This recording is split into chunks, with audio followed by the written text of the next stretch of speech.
Bonjour à tous, bienvenue, merci beaucoup d'être avec nous ce lundi 18 novembre, encore une fois dans les rencontres de l'événementiel, épisode 8 de cette saison 2, je suis ravie de vous retrouver, n'hésitez pas à nous laisser des messages, des commentaires en dessous de cette vidéo, de ce live, puisque nous sommes en direct. Il est 13h et nous sommes ensemble jusqu'à 13h30. Merci beaucoup encore une fois de votre fidélité. On accueille aujourd'hui quelqu'un qui va nous parler de gastronomie, mais pas que, qui va nous parler du Lyon Street Food Festival aussi, parce que c'est quand même l'événement grand public food numéro 1 en France. On a la chance de l'avoir à Lyon.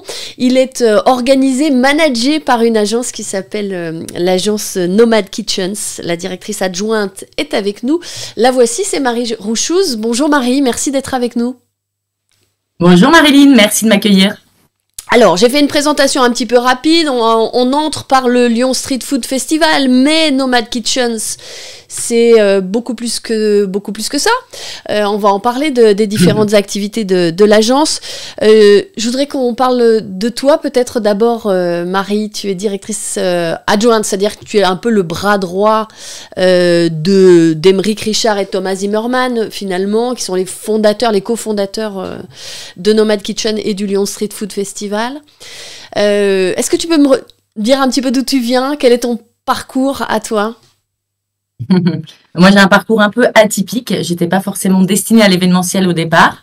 Moi, j'ai fait un IUT de commerce et ensuite j'ai enchaîné sur une école de commerce lyonnaise, l'IDRAC, pour ne pas la citer, que j'ai fait en alternance et j'ai travaillé longtemps dans un métier très différent qui est la location de véhicules. Je gérais des agences, je reprenais des agences qui étaient un peu en train de se casser la figure et j'essayais de les remonter. Mais c'est un métier qui est pas loin de l'événementiel non plus parce que c'est un métier où il faut toujours trouver des systèmes détours, se débrouiller pour satisfaire le client.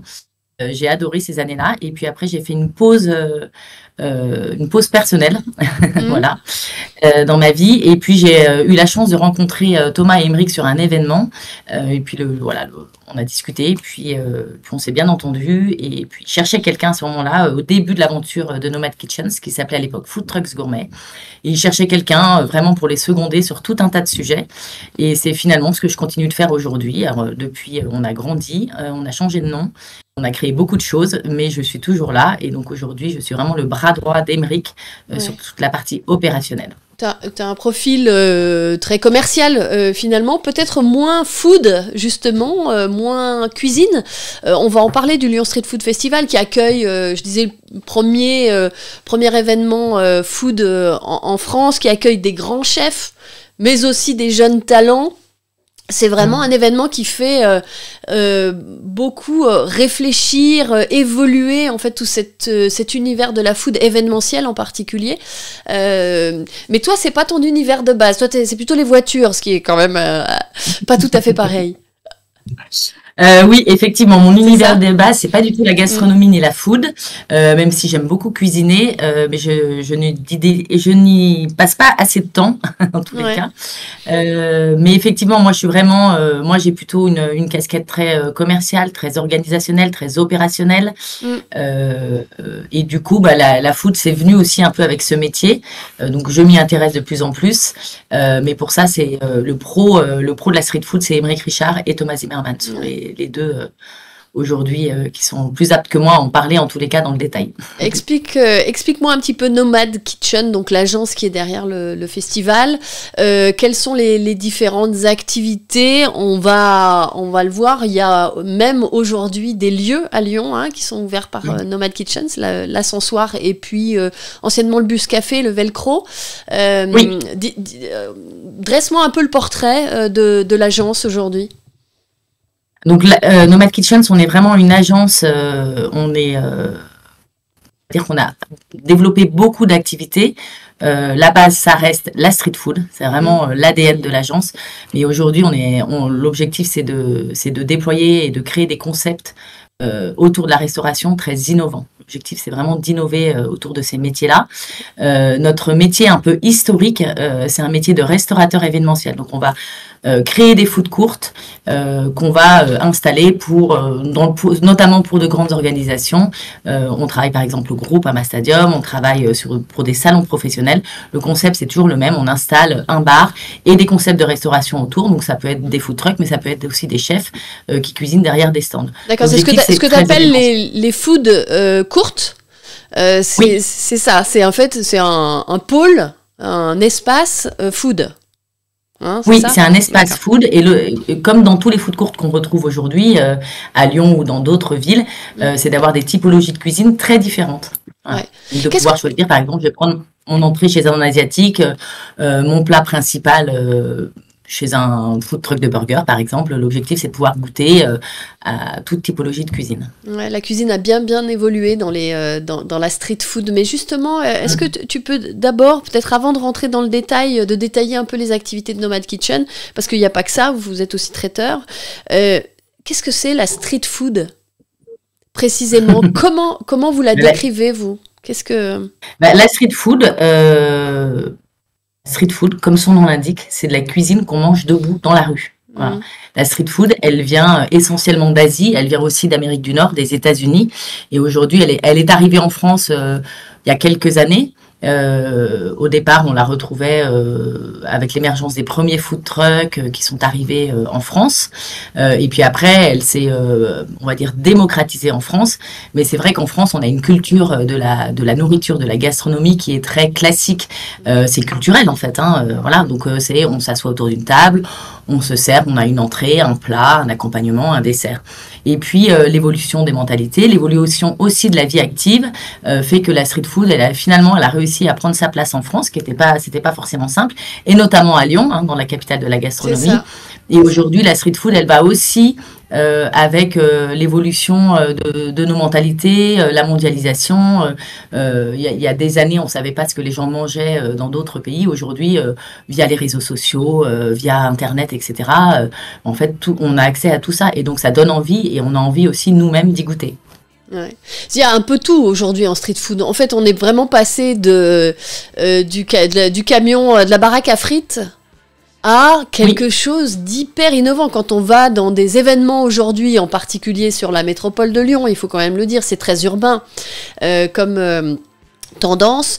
Quand on va dans des événements aujourd'hui, on se retrouve avec des cuisines du monde incroyables, enfin, des nouveautés dingues, de la cuisine bio, du local, mais pas que. Ça a vraiment beaucoup évolué, et ça c'est sûr. C'est un des enjeux pour vous que de suivre ces évolutions. Nous, on suit énormément les tendances. On peut même essayer parfois d'en créer aussi des tendances au travers des événements qu'on va proposer à nos clients. On va les emmener sur telle typologie de cuisine, etc., en fonction de leurs invités, en fonction de l'image qu'ils veulent renvoyer de l'événement qu'ils veulent créer. Donc ça, évidemment, il y a un énorme enjeu là-dessus. Et puis, toujours, moi je le dis souvent à nos clients, l'objectif c'est aussi d'éveiller les papilles. Et de sortir un peu de nos habitudes, de notre culture, de notre confort, et de se dire tiens, on va essayer. Et puis il faut aussi se dire aujourd'hui qu'on a une population active qui rajeunit. Voilà, alors moi j'ai dépassé la quarantaine, mais c'est vrai qu'on travaille aussi aujourd'hui avec des gens qui ont plutôt entre 20 et 30 ans, et ce sont des gens qui ont envie de découvrir de nouvelles expériences, et on a envie de les flatter, on a envie de leur faire plaisir, et on va pas proposer le même type de nourriture à un comité de direction d'un groupe de personnes qui sont plutôt quinquagénaires à une start-up avec de jeunes actifs dedans. Donc ça, on joue beaucoup aussi là-dessus, d'adapter la typologie de cuisine, la typologie de pièces, même vraiment dans la fabrication de la pièce qu'on va proposer, à la typologie de convives avec laquelle on va travailler. Et pour ça, vous allez chercher quand même dans votre écosystème de Nomad Kitchen, vous allez chercher des chefs, des grands chefs aussi. C'est important, qu'est-ce qu'ils apportent, ou des jeunes chefs. C'est un mélange un peu des deux, c'est intéressant. L'intérêt, c'est d'avoir un mélange des deux, c'est-à-dire qu'il y a la jeune garde aujourd'hui qui arrive, qui a envie d'innover, qui a envie de présenter des nouveaux produits, des nouvelles recettes, de sortir un peu du lot, de se faire remarquer, on va dire. Aujourd'hui, la cuisine, c'est devenu un art au final, ça devient, c'est très culturel la cuisine, on va dire. Et puis il y a les chefs, effectivement, des chefs étoilés. Je pense à Mauro parce que je vois des images de Mauro passer, mais tout un tas de chefs et eux, ils ont aussi le besoin de sortir un peu de leur zone de confort, de sortir de leur cuisine. L'objectif du Lyon Street Food Festival, pardon, au départ, c'était vraiment de faire sortir les chefs de leur cuisine. Et il y a 9 ans, quand le festival a été créé, on le voyait pas. Et d'ailleurs, les premiers chefs qu'Emeric et Thomas sont allés voir, il y en a certains qui ont dit génial, on y va, et puis d'autres qui étaient très réticents parce que c'est quoi l'objectif, c'est quoi le concept, comment je vais cuisiner. On sortait de la cuisine très traditionnelle. Ouais.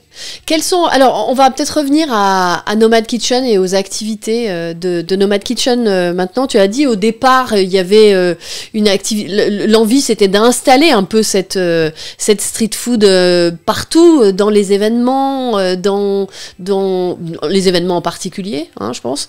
L'activité de Nomad Kitchen, c'est quoi? C'est aussi donc le Lyon Street Food Festival. Je suppose que ça vous prend quand même pas mal de temps chaque année. Il y a quoi? Combien de spectateurs aujourd'hui au festival chaque année? Donc sur la dernière édition en juin 2024, on a eu 52 000 visiteurs. Voilà, donc on est en constante progression sur le nombre de festivaliers. En 2016, pour la première édition du festival, aux subsistances, on attendait 6 000 personnes. On a été débordés, on a eu 12 000 personnes. On s'y attendait pas du tout. Et depuis, voilà, l'affluence ne fait que croître.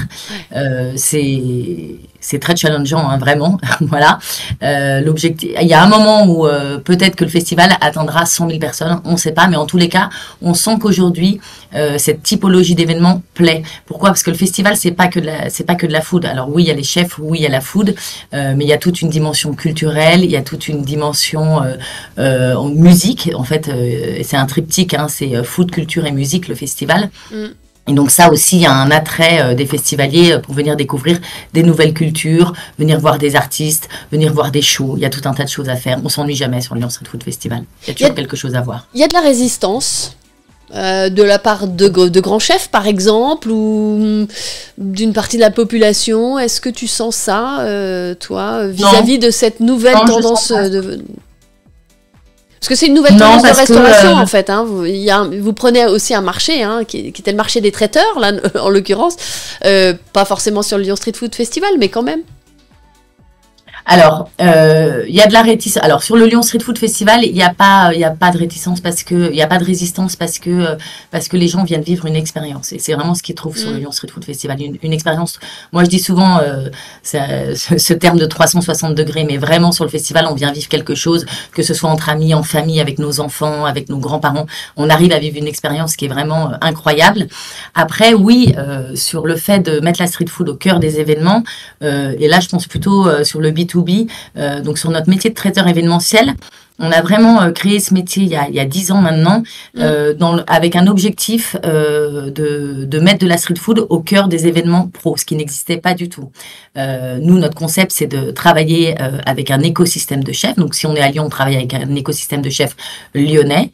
On travaille avec eux des recettes, des grammages, et pour pouvoir proposer à nos clients un cocktail, par exemple un cocktail dînatoire, un cocktail déjeunatoire. L'objectif, c'est pas de concurrencer les traiteurs classiques parce qu'en fait, ça se complète très bien. L'objectif, c'est vraiment d'offrir aux clients une nouvelle alternative, une nouvelle typologie d'événements. Et voilà. Et parfois, on va faire des événements. Il va y avoir un traiteur classique qui va faire une partie et nous, on va faire le reste. Parfois, le client qui organise 4-5 événements par an, il va nous prendre 2 fois par an pour une certaine typologie de collaborateurs ou une certaine typologie de clients. Justement, quels sont les arguments d'un traiteur street food par rapport à un autre? Qu'est-ce qui fait qu'aujourd'hui, là je m'adresse à tous ceux qui organisent des événements, hein, les directions de communication des grands groupes, ils se disent tiens, pourquoi moi dans mon événement demain, plutôt que de faire venir un traiteur inclusif, plutôt que de faire venir un traiteur un peu chic, quel intérêt, pourquoi je ferais venir un traiteur en street food comme Nomad Kitchen? Alors, moi, je pense que vraiment, quand je parlais de notion d'expérience tout à l'heure, mais il y a quand même cette notion d'expérience. Il y a cette notion un peu d'inconnu, on ne sait pas trop, on a envie, ça a l'air sympa, mais il faut qu'on teste. Voilà. Ouais. Il y a un côté innovation. Je pense que les clients aujourd'hui qui viennent nous chercher, ils veulent aussi innover un peu dans leur événement. Ils veulent changer un petit peu, proposer quelque chose de plus original, on va dire, de rechercher, ouais, vraiment cette expérience de papy, goûter des cuisines du monde. On n'a pas toujours l'occasion de goûter des cuisines du monde en dehors des restaurants, ou sauf si on est un fin gourmet et qu'on cuisine beaucoup. Mais du coup, c'est vraiment de pouvoir proposer à ses collaborateurs, à ses clients, aux gens qu'on reçoit, une cuisine qui change en fait, qui casse les codes. On dit souvent, nous, notre manière de faire du traiteur, c'est vraiment de casser les codes. L'objectif, c'est vraiment de s'adapter aussi à cette nouvelle population d'actifs qui arrive. Je vais en parler au début, mais c'est vrai que aujourd'hui, on a une population d'actifs très jeune et qui veulent vivre de nouvelles choses. Et en fait, il faut les écouter et il faut pouvoir leur proposer cette alternative-là. Qu'est-ce qu'on pourrait dire d'autre sur le fait d'être différenciant et pourquoi avoir envie de faire un événement street food? Moi, je dirais ce côté très décontracté, d'avoir une recherche visuelle aussi dans l'événement qu'on renvoie. Vous voyez, par exemple, nous, on n'a pas de buffet nappé, on travaille, on propose nos pièces sur des stands en bois qu'on fabrique dans notre atelier de scénographie d'ailleurs, sur la typologie de boissons qu'on propose. Il y a toute une expérience globale qui fait que visuellement, un événement Nomad Kitchens aujourd'hui, il se reconnaît parmi tant d'autres. C'est-à-dire que il n'y a rien qui peut aujourd'hui nous faire ressembler à d'autres. Vous voyez ce que je veux dire ou pas? Je m'exprime peut-être pas très bien à ce niveau-là. Oui, et pourtant, si je comprends bien, vous travaillez en fait avec des chefs d'abord, à chaque fois, différents. Oui. C'est un peu eux qui donnent la couleur de ce que sera votre stand, non? Ben, bien sûr. Nous, on va d'abord répondre à un cahier des charges précis du client. Ensuite, on va lui faire des propositions en disant, ben, nous, en fonction, vu ce que vous nous avez dit, on vous proposerait plutôt telle typologie de cuisine, telle typologie de chef. Vous voulez un grand chef, vous voulez un chef émergent, vous voulez une cuisine du monde, vous voulez une cuisine très lyonnaise, etc. Donc nous, déjà, on va pouvoir cadrer un petit peu la typologie de chef qu'on va mettre. Et puis après, on va... comment dire La spécificité, c'est la cuisine sur place ou c'est le fait de cuisiner sur place? C'est ça la spécificité de le show cooking d'un traiteur. Ah voilà, on appelle ça le show cooking. Voilà. Alors on peut pas je vais pas refaire mon vocabulaire en street food, n'est-ce pas? Le show cooking. Le show cooking, en fait, je reviens à ce mot d'expérience, mais c'est hyper important de vivre cette expérience. On va proposer des pièces classiques pour on va dire, nourrir, entre guillemets, mais il y a une notion d'avoir le chef qui cuisine devant vous, la plancha qui fume, la raclette qui tourne, tout un tas de choses qui fait qu'il y a une expérience qui est vécue. Et puis, il y a aussi quelque chose de très important dont je n'ai pas encore parlé, mais c'est vraiment de faire le lien entre le chef, que ce soit un grand chef, un chef émergent, peu importe son statut, et les gens qui sont là. Il y a un tel attrait aujourd'hui pour la cuisine, on le voit sur les réseaux sociaux, pour la pâtisserie, toutes ces choses-là. Aujourd'hui, ça devient accessible. Et nous, on permet de rendre accessible la discussion entre le chef et le reste du monde, on va dire. Quel chef, par exemple, avec qui vous avez travaillé là sur 2024? De manière générale? Oui. En traiteur événementiel. En traiteur, allez, je vais vous donner un exemple. C'est quelqu'un avec qui on travaille beaucoup. C'est Clara Galland qui a un concept qui s'appelle le camion qu'on aime, qui a fait MasterChef. Et elle a vraiment, elle travaille avec son mari Alexis. Et eux, ils ont vraiment un talent et ce goût de la transmission, du savoir-faire et de l'échange avec les convives.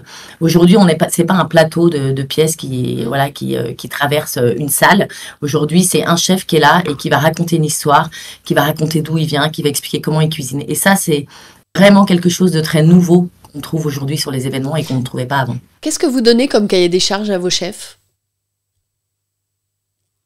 Alors, je ne vais pas dévoiler tous nos petits secrets. Quelle est l'identité? Un petit peu, j'ai envie de savoir. Quelle est l'identité? Qu'est-ce qui fait que c'est Nomad Kitchen quand un chef vient cuisiner comme ça en traiteur Nomad Kitchen? Qu'est-ce que vous leur demandez à ces chefs? En fait, on leur demande de répondre à... En fait, la première chose, c'est de répondre aux besoins de nos clients. Ça, c'est vraiment le plus important. Nous, on fait vraiment le lien. Ça, c'est vraiment notre métier, de faire le lien. Et puis après, ça va dépendre du type d'événement. Mais il y a une notion de grammage, il y a une notion de recette, il y a une notion aussi de prix. En fonction, la fourchette de prix, elle peut varier. Donc, on travaille avec eux au quotidien sur tous ces aspects-là. Ouais. Vous faites le lien entre l'activité traiteur et le Lyon Street Food Festival. Est-ce que on retrouve, je suppose, vos chefs favoris au festival, non? Bien sûr. C'est ça? Bien sûr. Une grande partie de nos chefs avec qui on travaille sur le traiteur ont des food trucks, donc on les fait venir sur le Lyon Street Food Festival. Alors après, sur le Lyon Street Food Festival, ce qui est important, c'est qu'il y ait une rotation, qu'on retrouve pas toujours les mêmes chefs. Donc on fait attention, il faut que ça tourne, voilà. Et oui, le lien avec le street food, c'est effectivement les chefs, mais c'est aussi notre ADN. La scénographie, par exemple, c'est quelque chose de très important. Nous, ça nous tient vraiment à cœur, la scénographie. La scénographie que vous allez retrouver sur le festival, vous allez pouvoir la retrouver sur des événements pro B2B Nomad Kitchens. Ouais. Aujourd'hui, vous êtes de façon un peu régulière au Groupama Stadium, je crois, sur les matchs de l'OL. Oui, ça c'est de la restauration événementielle. C'est notre métier de restaurateur événementiel. Donc là, ce que je disais au départ, c'est déployer des food courtes. Donc là, on déploie des food courtes en fonction de la jauge, un grand match, un petit match. D'accord. Ce que vous faites au CIRA aussi, notamment.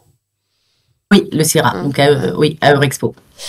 Quels sont pour toi, Marie, qui a en charge le développement commercial et le développement de Nomad Kitchen, quelles sont les grandes échéances là à venir sur 2025 ou les grands enjeux sur lesquels il va falloir se positionner quand on est traiteur Nomad Kitchens? Le premier enjeu, ça va être le CIRA déjà. C'est un événement autour de la food qui a lieu à Lyon fin janvier. Donc, l'important, c'est d'être présent au CIRA et puis d'aller rencontrer des gens sur le CIRA et puis d'aller voir aussi des nouvelles tendances, voir ce qui se fait aussi, c'est hyper intéressant. Et puis les grands enjeux, il y a le Lyon Street Food Festival aussi, qui revient dans l'agence.